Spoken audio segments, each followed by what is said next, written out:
What's up, y'all? If you haven't heard of this game, Blade of Fire is an adventure slash soul-like game that came out this May of 2026. My friend Oki Tengu got me into it, so let me just get you up to speed about what this game's about. In this game, you play as Aaron the Lyra. You receive one of the last hammer of the gods that gives you access to magical abilities, but also the Forge of the Gods, which lets you craft weapon from scratch with materials that matches your playstyle. You give yourself the mission to stop the evil queen that has been abusing her power for too long. And honestly, for the story, that's pretty much it so far. Nothing of importance really happens. Like I said earlier, this game is an adventure slash soul-like.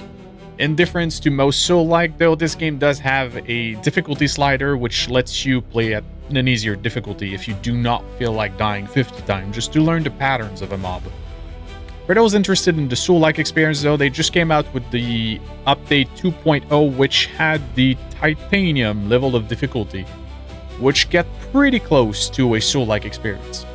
And now, here comes me to tell you about stuff that Babs forgot to mention. You start the game with only one weapon schematic, but don't worry, you will unlock more as you go. To unlock new weapon schematic, all you gotta do is find enemies that wield the weapon you want to unlock. Kill enough of them for Adso, your trusted companion, to gather information on the weapon. Once that's done, the weapon is now available to craft at the forge. To unlock and fully customize a weapon you enjoy playing, present the weapon to the appropriate statue with the right weapon type to unlock a new schematic. This game is quite unique with its combat system. You can visually see what type of damage the enemies are resistant or vulnerable to just by looking at them. You can easily switch weapon or attack style to adapt to what or who you're fighting. So be sure to look at who you're fighting before jumping in a fight headfirst. For me, this game is a lot of fun. And I really enjoy the fact that there's not too much cinematic and that it's not too lore heavy.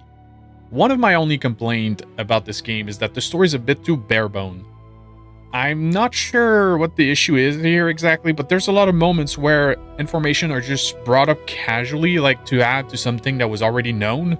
But it's the first time we hear about it. I feel like they went with the classic soul-like story that you only get to learn the story by looking around, but they kind of missed that mark.